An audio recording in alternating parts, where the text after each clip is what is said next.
अब हम इसका इंटरनल स्ट्रक्चर देखेंगे और इंटरनल स्ट्रक्चर देखने के लिए हम इसको along the outer curvature incision लगाएंगे। क्यों लगाएंगे आउटर कर्वेचर?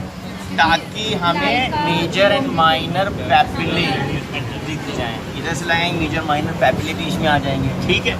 और जैसे तुम कुछ बताना चाह रही, हाँ, फिर इधर एक लॉन्गिट्यूडनल म्यूकोसल फोल्ड है, वो दिखाने के लिए। तो अब हम इसको लगाते हैं आउटर कर्वेचर पे ऐसे, ठीक है, आउटर कर्वेचर के लॉन्ग। तो ऐसे पकड़ लो, रखा ऐसे उठा लो हाथ में, हाँ, अब ऐसे।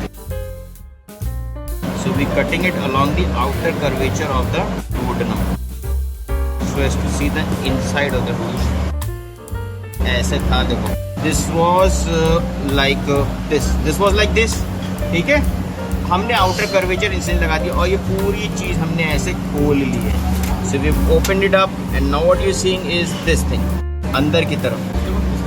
अभी एक बार और खोलो अच्छे से, अभी थोड़ा सा अंदर का ना वो है ना, हाँ।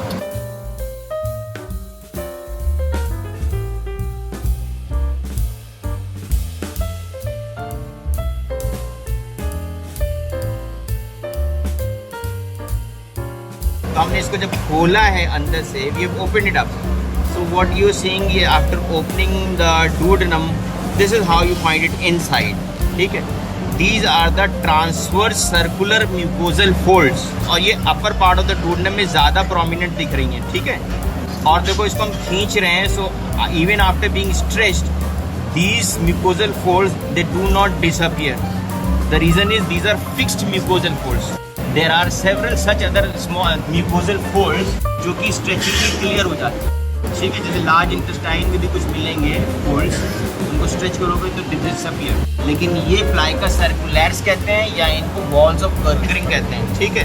तो ये भी एब्जॉर्प्शन बढ़ाते हैं एंड प्रोपल्शन ऑफ फूड को स्लो डाउन कराते हैं। लेकिन एक और चीज़ तुमने नोटिस करी कि ये plicae circulares as you moving down distally ये कम होते जाएंगे, ठीक है। और फिर जूजनम तक तो रहते हैं, जूजनम तक, बट जुवनाइल के डिस्टल पोर्शन से इलियम में जाएंगे काफ़ी कम हो जाते हैं। ओके, सो ये ट्रांसवर्स म्यूकोसल फोल्ड्स हैं प्लाइका सर्कुलर्स। ये जो इनर साइड है, इस पे इनर साइड में एक्चुअली में मुझे जो लग रहा है कि इसमें थोड़ा स्ट्रक्चर बन गया है। स्ट्रक्चर हो जाने की वजह से ये पूरा खुल नहीं रहा है अभी, इसमें अभी स्पेस है खुलने की। और अगर हम यहाँ पे देखें, हाँ, ये दिख रहा है भाई, ये दिख रहा है, ये है पैपिला जहाँ से ये डक्स खुल रही हैं, यहीं पे है ये नीचे से, हाँ, यहाँ पे है ये। अब पता नहीं है तुम्हारे को दिख पाएगा कि नहीं कैमरे में, यहाँ पे दिख रहा है, ठीक है, क्लियर है ना, पॉइंट कर दो, हाँ, ये पॉइंट है, ठीक है, देखो दिख रहा है। अब मैंने इसको थोड़ा सा दबाया भी है, ये पॉइंट है, ये पॉइंट है, ठीक है। That point actually is the major duodenal papilla, जहाँ पे ये देखो ये लेसर कर्वेचर था ना, ये देखो ये जो है ना, ये this is bile duct and pancreatic duct together reaching out. तो pancreatic duct is within parenchyma of the pancreas, लेकिन चूंकि पेनक्रियास हट चुका है यहाँ से, तो अगर इस पर भी ध्यान से देखो तो ये दिख रहा है, कैन यू सी दिस, ये है बाइल डक्ट, ये बाइल डक्ट है जो नीचे जा रही है इसमें, इसी के through, this is bile duct, ये वाला portion, this is bile duct. और साथ में चूँकि हेड ऑफ पेनक्रियाज यहीं पे होता है, तो with in the parenchyma of the pancreas आती है मेजर पेनक्रियाटिक डक्ट, वो दोनों ही यहाँ पे जोड़ते हैं। एक्चुअली पेनक्रियाज प्रॉपरली हटा नहीं, थोड़ा सा इसका फ्रेजाइल टिश्यू होता है, तो देख लो ना, ये अभी टिश्यूज़ हटे नहीं है पेनक्रियाज का, ये उसको और क्लीन करोगे तो ये जो डक्ट जा रही है ये साफ दिखाई देगी। Let me tell you some important points about this papilla. You know, यहाँ से pyloric end of the stomach से अराउंड 8 to 10 सेंटीमीटर नीचे अलॉन्ग द लेसर कर्वेचर मिलेगा मेजर डुओडेनल, और थोड़ा सा 2 सेंटीमीटर ऊपर 6 से 8 सेंटीमीटर यहाँ में मिलेगा माइनर डुओडेनल पैपिला, ठीक। माइनर डुओडेनल पैपिला में एसेसिल पेनक्रियाटिक डक्ट, डक्ट ऑफ सेंटेरोनिक होता है जो इंसिनेट प्रोसेस से आ रही है, क्रॉस करके आती है दोनों डक्ट, ओके। अब इसको अगर और ध्यान से देखो, इसमें क्या है, वेलवेटी दिखेगा। वेलवेटी क्यों दिख रहा है? Because there are abundant amount of villi here. अब villi are barely visible to the naked eye, the reason is बहुत स्मॉल होते हैं, 1 मिलीमीटर से भी कम छोटे छोटे से होते हैं, बट एक्चुअली हम डुओडेनम देख रहे हैं, तो duodenum, jejunum, ileum, as you go from proximal to distal, the length and the intensity of villi keeps decreasing. तो डूडनम में तो अच्छे खासे बड़े बड़े विलाई दिखते हैं। These villi actually increase the surface area of absorption by about 8 times, and on to this surface again there will be micro villi. ठीक, प्लस इस पे क्या होता है, डूडनम का हिस्टोलॉजिकल सेक्शन का एक आइडेंटिफाइंग फीचर होता है, that is called, like if you see a slide of a duodenum, कहने के लिए कोई कहे नहीं दिस इज जिचुनम, कोई कहे ileum, how will you like argue कि this is only duodenum? What is the peculiar point for identifying duodenum? Brunner's gland. Remember, Brunner's gland are compound tubulo-alveolar glands present in the submucosa of the duodenum.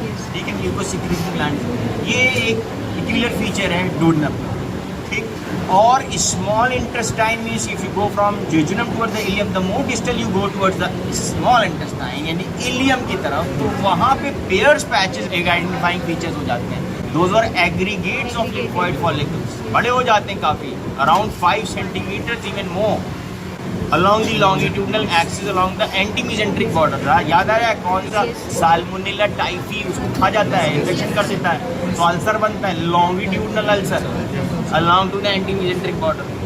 और उससे जो lymphatics सर्कम्फरेंशियली drain करते हैं, वो lymphatics जो है जो drain these Peyer's and the aggregates of lymphocytes circumferentially, ये ट्रांसवर्सली चलते हैं along to the musculature of this small intestine, submucosa में चलते हैं पहले, फिर बाहर निकल आते हैं, मेसेंटेरिक बॉर्डर में निकलते हैं। सो लिम्फेटिक वेसल्स में इन्फेक्शन कौन कराता है? Which mycobacterium tuberculosis invade those lymphatics, they reside there. So there will be ulceration formed by the Mycobacterium tuberculosis. Those ulcers will be transverse ulcers. Tubercular ulcers are transverse ulcers. And फिर इसमें healing होती है। Healing में callus tissue बनता है, scarring होती है, collagen बनता है, उससे आती है कंस्ट्रिक्शन, नैरोइंग हो जाती है उसकी वजह से। ट्यूबरकुलर अल्सर हील तो हो जाएंगे, एटीटी लेना पड़ेगा, डॉट रिजिंग फॉलो करना पड़ेगा 9 महीना एटलीस्ट। उसके बाद जो है जब आप ये हीलिंग हो जाएगी तो ये सिकुड़ जाएगा। फिर उसके बाद आपको resection of that segment of the loop कराना पड़ेगा। अगर ऑब्स्ट्रक्शन आ रहा है इधर से काट के जोड़ना पड़ेगा। ठीक, तो भैया ये ट्यूबरकुलर अल्सर्स है, transverse ulcers and typhoid ulcers और लॉन्गिट्यूडनल अल्सर्स। ठीक, ये भी रट लेना है। ज़ाइमोजेन सेल्स होंगे, म्यूकस सेल्स होंगे, ये सारे इसमें अच्छे बात है। सो हो गया।